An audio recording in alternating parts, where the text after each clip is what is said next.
सभी लोग political master में आप सभी का स्वागत है। आज इस वीडियो में बात करने वाले हैं कि बोर्ड एग्ज़ाम में कैसे पढ़ें कि हमारे नंबर अच्छे आ जाए और हम एक अच्छे नंबर से क्लास 12 को उत्तीर्ण करें, क्योंकि क्लास 12 आपके स्कूली लाइफ का आखिरी पड़ाव है, आखिरी फेज़ है और इसके बाद आप अपने कैरियर की तरफ पूरी तरीके से मुड़ जाएंगे और उस पर फोकस करेंगे।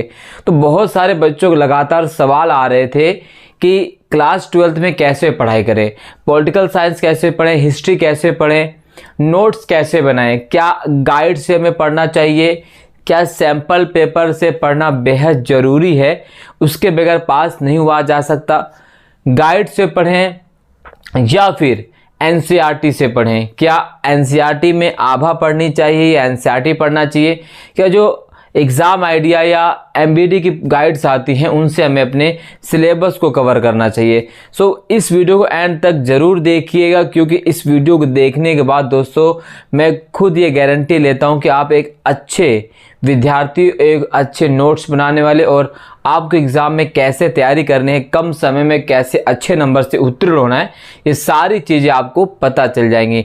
ना केवल पता चल जाएंगी बल्कि आप खुद अच्छे नंबर से उत्तीर्ण हो सकते हो। बस आपको ये वीडियो कंप्लीट देखनी है दोस्तों।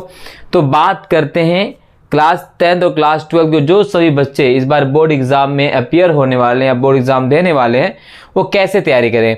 अभी आप सभी के मिड टर्म के एग्ज़ाम भी शुरू हो रहे हैं और ऐसे में बच्चों का सिलेबस पूरा नहीं और बच्चे टेंशन में कि पढ़ें कैसे, क्योंकि बच्चों को लग रहा था कि हमें फाइनल एग्ज़ाम भी देना है, मिड टर्म नहीं देना है। तो मिड टर्म भी आपका एग्ज़ाम आ चुका है, 17 से है, किसी का 16 से है, किसी का 18 से, किसी का 20 से एग्ज़ाम की शुरुआत होने वाली है। दिन बचे हैं कुल एक 6-7 दिन बचे हुए हैं आपके एग्ज़ाम को लेकर, तो बच्चों में टेंशन भी है और फिर बोर्ड एग्ज़ाम के लिए भी 2 या 3 महीने का समय बचा हुआ। फरवरी पे 15 तारीख से आप सभी के एग्ज़ाम शुरू होने वाले हैं।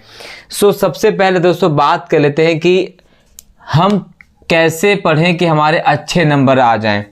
बहुत सारे बच्चों को लगातार सवाल आता रहता है कि पढ़ाई कैसे करें, क्या हमें बहुत सारी पुस्तकें पढ़नी चाहिए किसी भी सब्जेक्ट को लेकर, हमें सैम्पल पेपर ज़्यादा से ज़्यादा सॉल्व करनी चाहिए, ये एनसीईआरटी पढ़ना चाहिए। तो सबसे पहले मैं आपको बताता हूँ कि आपको अच्छे नंबर कैसे लाना है, आप कैसे अच्छे नंबर ला सकते हैं। तो आपको अच्छे नंबर लाने के लिए सबसे पहले तो आपका जो सिलेबस है उसे एनसीईआरटी से बहुत अच्छी तरह से क्लियर कीजिए। जी हाँ, आपको बहुत ज़्यादा राइटर की पुस्तक पढ़ने की आवश्यकता नहीं है। आपके सिलेबस के लिए आपकी जो पाठ्य पुस्तक एनसीईआरटी है ना, वो बेहद महत्वपूर्ण है, इनफ है, उससे ज़्यादा आपको कुछ पढ़ने की आवश्यकता नहीं है। बट जब आप पुस्तक पढ़ें, एनसीईआरटी पढ़ें तो उसे समझ के पढ़ें, सिर्फ पढ़ते ही नहीं चले जाएं। ठीक है, समझ के पढ़ना मतलब कि हर टॉपिक वाइज क्लियरिटी के साथ पढ़ें। ऐसा ना हो कि बस चैप्टर शुरू कर दिया और एंड तक पढ़ लिया, इसमें आपको कुछ समझ में नहीं आता है। चैप्टर को पार्ट्स में डिवाइड कर लीजिए, है ना, चैप्टर को कई पार्ट्स में डिवाइड कीजिए और उस पार्ट को डिवाइड करने के बाद उससे एक एक टॉपिक को कवर कीजिए और उसको थोड़ा थोड़ा नोट्स करके बनाइए। ठीक है, तो नोट्स करके बनाने में आपको आसानी होगी कि आप तो एक तो एनसीईआरटी से पढ़ेंगे और दूसरी तरफ जो है आपका आसानी से सेल्फ नोट जो है तैयार हो जाएगा। आप एनसीईआरटी पढ़ते समय मार्कर यूज कर सकते हैं, पेंसिल यूज कर सकते हैं। उसके बाद आप खुद जो है जो इम्पोर्टेंट पॉइंट है उसे आप अंडरलाइन कीजिए, मार्कर कीजिए। फालतू की लाइन को आपको अंडरलाइन करने की आवश्यकता नहीं है और उस टॉपिक क्लियर करने के बाद उसे आप अपने कॉपी में लिखिए और दोबारा से पढ़िए कि कोई दूसरा पॉइंट छूट तो नहीं। आपको जितनी बार पढ़ना उतनी बार पढ़िए और मैं गारंटी देता हूँ जितनी बार आप पढ़ेंगे ना उतना अच्छा आपको नोट्स तैयार होता जाएगा और एक शॉर्ट्स नोट के माध्यम से आप बहुत अच्छी आपकी तैयारी हो जाएगी और जब एग्ज़ाम में आप जाएंगे आपको लगेगा हाँ कि हमने पढ़ाई करी, वास्तव में आपने पेपर को समझा है, सब्जेक्ट को समझा और उसको पूरी तरीके से आपने समझने के बाद जब उत्तर लिखेंगे तो उस उत्तर में आपकी पढ़ाई झलकेगी। चीख कर चिल्लाई, देखो इस छात्र ने कितना अच्छी तरह से मुझे सब्जेक्ट को समझा है और उसको उकेरा है आंसर राइटिंग में। ठीक है, तो ये आपको ध्यान में रखना है किस तरह से आपको पढ़ना है दोस्तों।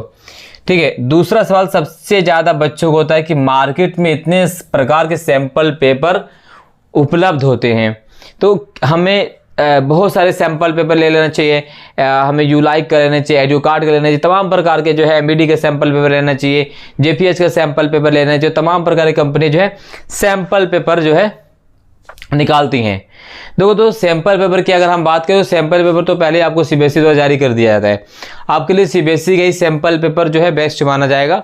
सीबीएसई ने जो सैंपल पेपर जिस पैटर्न पर दिया उसी पैटर्न को आपको पता है और उसी पैटर्न पर जो है आप अपने क्वेश्चन की प्रैक्टिस कीजिए। आप उसी पैटर्न पर एनसीईआरटी से जो भी पढ़ा आपने, ठीक है, जो भी आपका सब्जेक्ट, चाहे आप मैथ्स कर रहे हैं, साइंस कर रहे हैं, पॉलिटिकल साइंस कर रहे हैं, बायोलॉजी कर रहे हैं, इको कर रहे हैं, केमिस्ट्री कर रहे हैं, ठीक है, सभी को एनसीईआरटी से पढ़िए और जो सीबीएसई ने सैंपल पेपर दिया है उस सैंपल पेपर को अपने पास रखिए और जब उस चैप्टर को पढ़िए तो उसका टॉपिक में कैसे क्वेश्चन अप्लीकेबल किया गया है, कैसे क्वेश्चन पूछा गया है, उस क्वेश्चन पेपर के आधार पर जो है ना आपको अपने क्वेश्चन को सेट करना है, फिर उसको सॉल्व करना है। आपको और मार्केट में उपलब्ध किसी भी सैंपल पेपर की ज़रूरत भी नहीं होगी दोस्तों, मैं गारंटी देता हूँ। ये वेस्ट ऑफ मनी है, आपको बिल्कुल भी सैंपल पेपर की तरफ नहीं जाना है। आपको एनसीईआरटी पढ़नी है और सीबीएसई ने जो सैंपल पेपर जारी किया है उस सैंपल पेपर को देखिए और पिछले 10 से 15 सालों का जो है सीबीएसई का प्रीवियस ईयर का क्वेश्चन देखिए और उन क्वेश्चन को अपने पास प्रिंट आउट करके निकाल लीजिए। सीबीएसई की ऑफिशियल वेबसाइट पे वो सैंपल पेपर आपको मिल जाएंगे, मैं लिंक जो है डिस्क्रिप्शन में आपको दे दूंगा, ठीक है। तो वहाँ से आप जाकर पिछले 10 सालों का पेपर निकालिए, प्रीवियस ईयर्स का, उसे सॉल्व कीजिए। उससे अच्छा सैंपल पेपर आपको कोई नहीं मिलेगा दोस्तों, ठीक है। तो ये दूसरा तरीका अपनाना। तो मार्केट में जितने भी सैंपल पेपर हैं उससे आपको बचना चाहिए। मैं तो यही सलाह दूंगा, आपको सैंपल पेपर से ज़्यादा बचना चाहिए। एनसीईआरटी को ज़्यादा पढ़ें और जो प्रीवियस ईयर के क्वेश्चन है सीबीएसई जो सैंपल पेपर है उसे सॉल्व कीजिए। मार्केट से जो सैंपल पेपर उसे ध्यान बिल्कुल मत दीजिए, बस वहाँ पर वेस्ट ऑफ मनी है, पैसे खर्च करना आपको नहीं चाहिए। उस पैसे को आप अच्छी जगह लगाइए। क्या एमबीडी की गाइड से पढ़ें? तो मैं गाइड को तो मना ही करता हूं दोस्तों, ये मेरा नजरिया। गाइड से आप कुछ नहीं सीख सकते।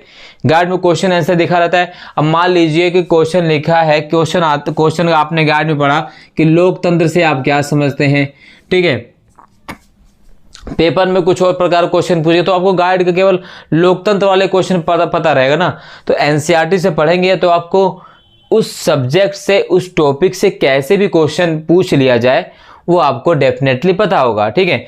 तो कैसे क्वेश्चन पूछा जाएगा, सैंपल पेपर में कैसे लिखा है, वो आपको किसी प्रकार की कोई चिंता करने की आवश्यकता नहीं है। आपको अपना जस्ट एनसीईआरटी अच्छे तरह से कवर करना है और उस एनसीईआरटी से कैसे कैसे क्वेश्चन बन सकते हैं आपको पिछले ईयर के पेपर में पता चल जाएगा और उसी टॉपिक से आपको सोल्व करना है। तो मैं तो गाइड को मना ही करूँगा, बाकी आपकी मर्जी। पैसे आपके पास बहुत ज़्यादा है तो आप एनसीईआरटी जो गाइड ले सकते हैं। क्या एग्जाम आइडिया से पढ़ें? बहुत से बच्चों को सवाल आता है कि इको में सर हमारे पास पुस्तक ही नहीं, एग्जाम आइडिया से पढ़ लेते। तो एनसीईआरटी माफ कीजिएगा, एनसीईआरटी है इको की भी, एनसीईआरटी कवर कीजिए, प्रीवियस ईयर के क्वेश्चन पेपर से सॉल्व कीजिए और जो सीबीएसई ने सैंपल पेपर दिए उसको देखिए। बस ये इनफ, एग्जाम आइडिया भी लेना आपको लिए ज़्यादा फायदेमंद नहीं होने वाला है। एनसीईआरटी से कैसे पढ़े? तो एनसीईआरटी से मैंने आपको पहले बता दिया है कि एनसीईआरटी को टॉपिक वाइज डिवाइड कीजिए, ठीक है। ऐसा नहीं कि लगातार पढ़ेंगे तो बोर हो जाएंगे और आप पूरी एनसीईआरटी एक बार में ढंग से पढ़ भी नहीं सकते। तो पहले एनसीईआरटी के जो आपका टॉपिक है, जो पार्ट है, उसे कई चरणों में बांट लीजिए, ठीक है। कई चरणों में बांटने के बाद उसे टॉपिक वाइज क्लियर कीजिए, उसका सेल्फ नोट्स बनाइए और नोट्स बनाने के बाद तब जाकर उसे अप्लीकेबल कीजिए। फिर देखिए कि उस टॉपिक से, इस चैप्टर से कैसे कैसे क्वेश्चन पूछे गए प्रीवियस ईयर में, पिछले सालों में कैसे क्वेश्चन आए। जब प्रीवियस ईयर के क्वेश्चन पेपर आप सोल्व कर लेंगे तो आपको अपने ऊपर पूरा तरह से पुख्ता जो है भरोसा हो जाए कि हाँ, अब इस चैप्टर से, इस टॉपिक से, इस सब्जेक्ट से जैसे भी क्वेश्चन आएंगे आप सोल्व कर लेंगे, राइट। तो इस तरह से दोस्तों आप कम समय में अच्छी भी तैयारी कर सकते हैं और बहुत अच्छे नंबरों से आप उत्तीर्ण भी हो सकते हैं। ये चीज़ें सिर्फ आपको 12th तक ही नहीं, आने वाले समय में भी आपको बहुत काम आने वाली हैं। सो इस वीडियो में बस इतना है दोस्तों। वीडियो पसंद आई हो तो लाइक, कमेंट, शेयर जरूर कीजिएगा। अच्छे लगे तो चैनल पर अगर नए तो सब्सक्राइब करना बिल्कुल मत भूलिए दोस्तों। मिलते हैं नेक्स्ट वीडियो में, तब तक के लिए जय हिंद, धन्यवाद।